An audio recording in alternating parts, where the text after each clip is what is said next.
there's been an update in the Highland Park mass shooting. So if you could kind of walk us through what those updates are, and we'll go from there. Yeah, well, it's funny because it seems like in retrospect, it's just been a series of surprising events, one after another.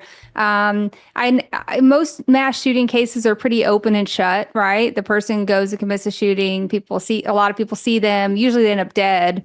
The ones that don't typically take plea deals. And even so, there's always stuff going on behind the scenes, right? Like there's what people see in the shooting, and then there's what was going on in the person's life before they committed the shooting, and that's where I come in and get really interested in understanding how these people got to the point where they committed such a heinous act like that. For the most part, I think, well, I wouldn't say for the most part, I'd say that 100% of the time these days that all mass shooters, the one thing they have in common is that they were all radicalized online.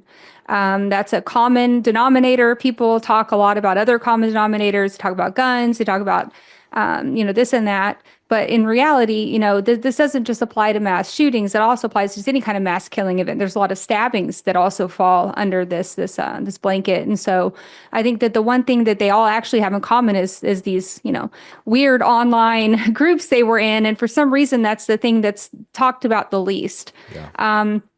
So in this case, what was even more unusual was that we had some anomalies, in our opinion, at the crime scene. Some indicators that there could have been a second shooter. Some indicators that there were people absolutely more actively involved in what we would typically see, not just online, but in his real life. And all of these things kind of started to come to our attention, and we were just sitting on them because there was going to be a trial. And I wanted to see the facts come out at the trial so that I could, incorporate that into what I was seeing and try to make sense of some things. But what ended up happening was a lot more unexpected. There was a podcast that came out 4 days before the jury selection was set to begin. The podcast really took my research and took it from a different mouthpiece and kind of tried to, we call it pre-bunk it in a way. Whoa. And a lot of the stuff that was in there also kind of I think, in my opinion, could have compromised some of the court proceedings. And so then there was an unexpected twist the day before the trial was supposed to, after jury selection. He did plead guilty unexpectedly at the very beginning of that first day. Right. So that surprised a lot of people, but I didn't know about the podcasting. Who can you say who took it and like what happened there? I will say who. It was a person named Trevor Aronson who has done some great work that I honestly respect a lot. However, with this case, I'd been trying to get in touch with him for several years because I had heard that he was doing a podcast, and I suspected the person giving him information was not who he thought she was. And that's in my Substack series. If you haven't read it, it's very intriguing to learn that there was a woman who had befriended Bobby Cremo, the alleged shooter, in jail. I suspected her motive straight from the beginning. She wanted to be his prison girlfriend, but she was also manipulating him and getting him to do things like video things and sneak them out of prison so she could put them on social media. And there was a lot of strange things going on with this woman. She had told us that she was a nurse in her early 30s, no kids, but just a bunch of birds. She's a normal, quirky girl who likes mass shooters, I guess, many such cases. But what we ended up finding out in this podcast is that she's actually a 42-year-old mother of two, and not who she said she was at all. So her identity was completely fabricated. Anyways, I had been, talking to this woman quite a bit because we've been sharing information back before, some of these red flags started appearing. And she took a lot of that research and rebranded it as hers and then pitched it in such a way that it was easy for him to kind of debunk it as a conspiracy narrative. Whoa. And one of the things that came out in that podcast was that he had said that he knew somebody at the state who gave him access to the confession tape, which was the prosecution's number one piece of evidence.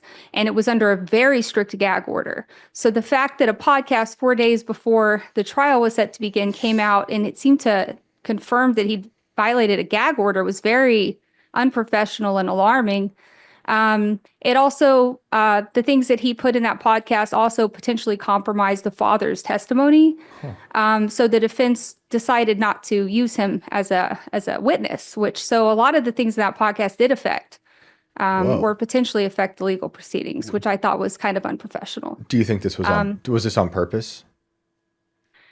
It's very possible. What we've seen from this state attorney, Eric Reinhart, who's the Lake County state attorney, has just been corruption. And honestly, that some of the antics that I've seen him pull during this whole fiasco have been egregious. The level of corruption and, using the tragedy to push gun control narratives, using it to imprison the father, in my opinion, unconstitutionally.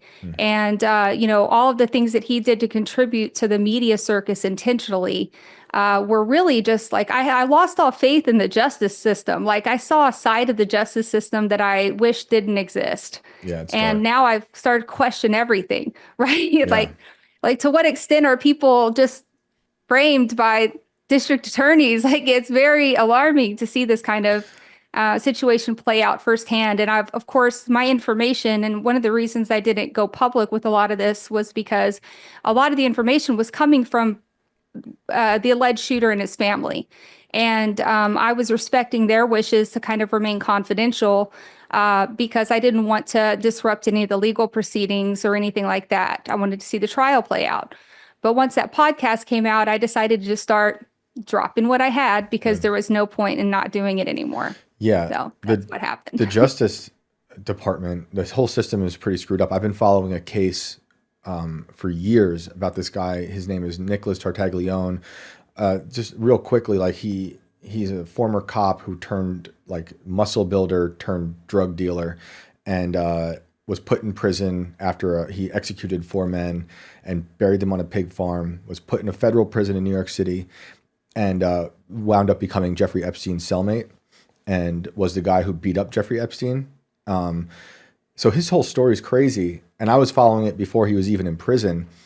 But what you just said reminded me of this because he's been saying he's innocent of a lot of crimes that he's in jail for, and also he didn't beat up Epstein, according to him. And just yesterday, a friend of mine who's following the case, she's writing about it. She found out that the investigator from New York, the state trooper investigator, was just forced to resign for framing someone else because he was in love with some other woman and planted drugs on him.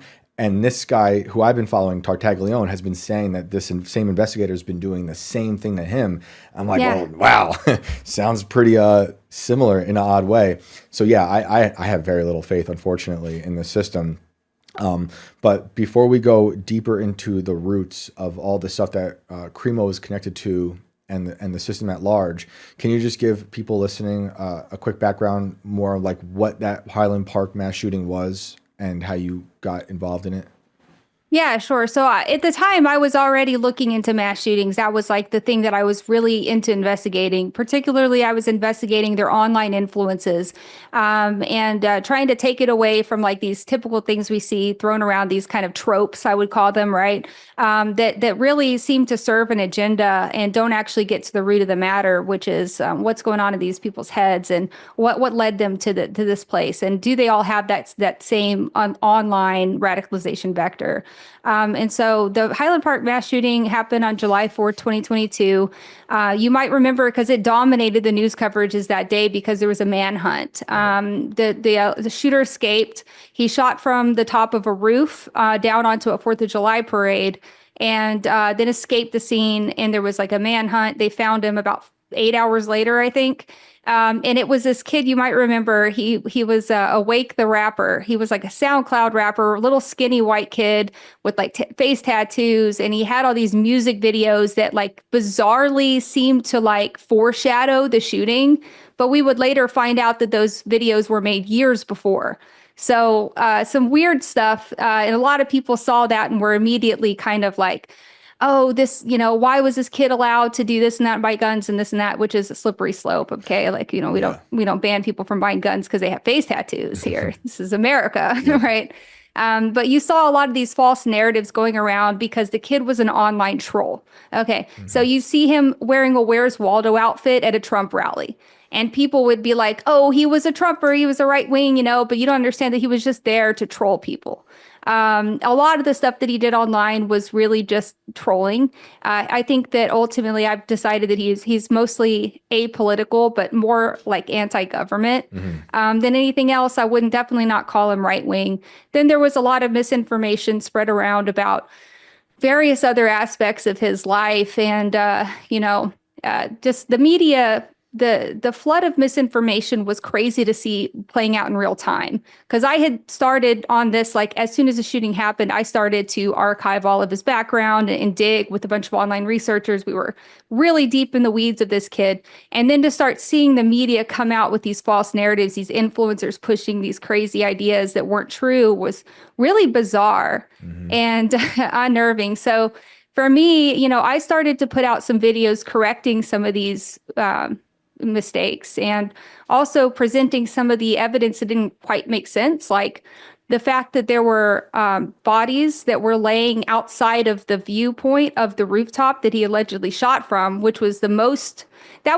red pilling part of it. Like we probably spent, I don't know how long we spent doing recreations, having people go to the scene of the crime, interviewing people, and trying to figure out how this could have happened.